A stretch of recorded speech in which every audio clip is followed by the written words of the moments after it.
everyone, and welcome to Read This Now, the weekly webcast where Brad Gustafson and I share two books that we love and we think you should read. When, Brad?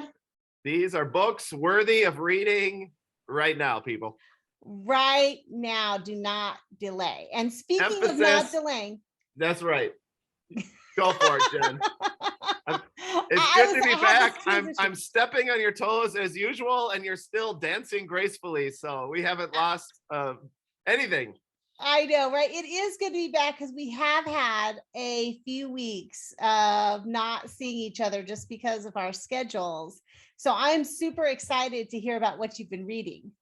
Yep, I've been really excited by this one. I feel overall like I just feel like I've gotten so much from these conversations in the show, Jen, and I can count on a zillion hands and fingers how many books I've gotten from you. I feel like I might be contributing today because I feel like this is a book that you will just fall in love with. So I can't wait. I can't wait. Yep.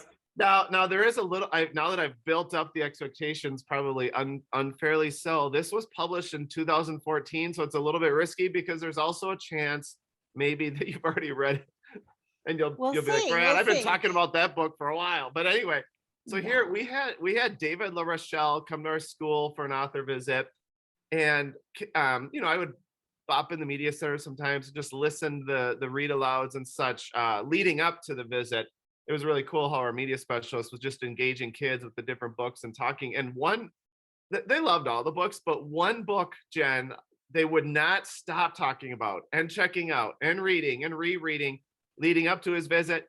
And after his visit, I went to the media center thinking, oh, he's come and gone. Now I can finally get this book. And no, I had to get on the wait list too. So much so that I actually have the phone version of the book. The book is called, is this an okay time to say the book? Do it. Okay. I can't wait anymore. Do it. There's basically like one word in this book, which might sound very simple, but I assure you the depth and the humor is next level. And the book is called Moo. Have you heard of this one before? I haven't. Okay. I am telling you, you will love this one. So here's the premise of the book, and it gets even better than I'm about to say. Okay. I'll get there though. So there's a cow interacting with a farmer, and he does some shenanigans, but really it's just one word throughout the story. But I have some cold meds in my system. The grammatical marks, the end marks at the end of sentences, at the end of the word moo, kind of dictate how the cow responds. So moo, like a question, right. But it's not just simple. Some of it's really nuanced based on the pictures and based on what the cow is up to. And I think kids, they respond so well because even though at face value it's simple, it's actually really quite funny. And then at the end, the book, like, just that is amazing, but at the end there's the next level humor, and I really don't want to give it away.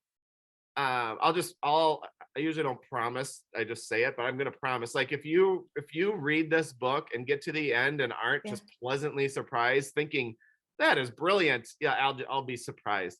So the ending breaks from that pattern, but in just a really, really, really next level way. I was looking on Amazon online at the age recommendations and everything, just thinking, gosh, our K5, like literally fourth and fifth graders also crowded around this book. This wasn't just preschool. So I was kind of curious what they rated it, and they had it in younger ages, maybe even preschool and stuff. And I thought, oh, this is one that honestly I could see adults just, as evidenced by how much I'm talking about. So anyway, the book that I'd like to recommend today by David LaRochelle, illustrated by Mike Wohnoutka. I'm sorry, Mike. Sure, that's okay. It's Moo, and our kids at school love it. And I think everyone listening, everyone watching will love it too. So let me clarify because, so it's a picture book. Is that right? Yes. Okay. And I always say picture books are for all ages. And when you go to our archive, when I put the grade levels, or we put the grade levels for picture books, we always put all, because I just think there's so many things that readers of all ages can get out of picture books. And this certainly sounds like no exception, but that was my first question. And then the second one, are you saying then for most of the book, the only word is moo, but we get the meaning based on the punctuation? That's exactly what I'm saying. And I'm also, in saying that, I'm acknowledging that might sound shallow, but it sounds awesome. Fun. It's It so fun. sounds awesome to me. I Yeah. love it. And you're right. That does sound like a book that I would absolutely, I'm gonna have to like order it right away Yeah, after it this reminds because me I've of never heard of it. it reminds me like of a really cool toy that comes out, or like just going go-karting where Hmm. you're just driving around the track, but everyone's like, let me try, because you all Yeah, want to put your own interpretation or spin on whatever you're sure. doing, because you can do it so differently. And really it's accessible. It's something that all I just think all readers can come together and build community over that book for different reasons. So anyway, I just got a kick out of it. It's a home run and then some.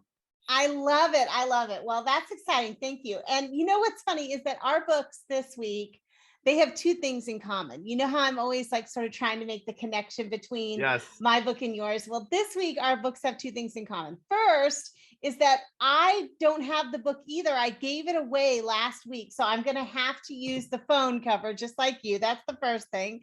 And then the second thing is the entire time was reading this book, I kept thinking, oh my gosh, Brad would love this book. This was a Brad Gustafson book. Okay. You So have a you good track record with that instinct. I don't think you've add ever been this to wrong. your list, add Yeah. this to the Okay. list of books Jennifer says you should read. And I'm not going to delay in showing the cover either, partly because my phone might like shut off, who knows, right? But also because I want to share. Okay, it's called Jennifer Chan is Not Alone. It's by Keller.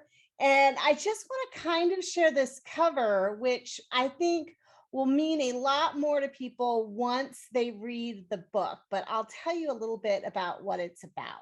It's a book that sort of it's one of those books that starts off in the present and then flips back and forth between what's going on right now and memories. Okay. Our main character, her name is Mallory, and she's important in the book, even though the book is named after Jennifer Chan. And as the book starts out, we learn something incredibly important, which is that Jennifer Chan has disappeared and no one knows where she is. But let me back up for a second and talk about some of the events that sort of have led up to that. Jennifer Chan is a new kid in a town in Florida, moving to town from Chicago. And like a lot of small towns, before Jennifer even shows up at school, before she's even like gotten to unpack the boxes in her room, there are rumors floating around, buzzing around the town about her. Mallory and all her friends have heard all sorts of different things, like she karate chopped someone to death in her like previous hometown of Chicago, that she's in the witness protection program. Like they've heard all these crazy things. Of course, they don't know if any of that is true. And as Mallory's mom keeps pointing out, the idea that you would circulate a rumor based on martial arts because of Jennifer's last name is kind of racist, right? But Mallory has something going for her that her other friends don't have. And that is that Jennifer Chan has moved in right across the street from her. So she gets to, in the summer before seventh grade, go over there and check out Jennifer first, right? Sort of get some intel that she knows her friends are absolutely going to want. So when Mallory's mom says, hey, let's go over and welcome the Chans to the neighborhood, Mallory's totally on board. And when she gets there, she learns some really important things about Jennifer right off the bat. First is that Jennifer Chan believes in aliens. Second is that Jennifer Chan is not only really quick to make friends with everyone she meets, but she makes those friends by first and foremost asking them if they too believe in aliens. And third, Jennifer Chan is unlike anyone Mallory has ever met. Not only does she have this like crazy obsession with aliens, but she's also super boisterous and she's incredibly earnest and she's quirky and unique and nothing about her wants to conform with anyone else.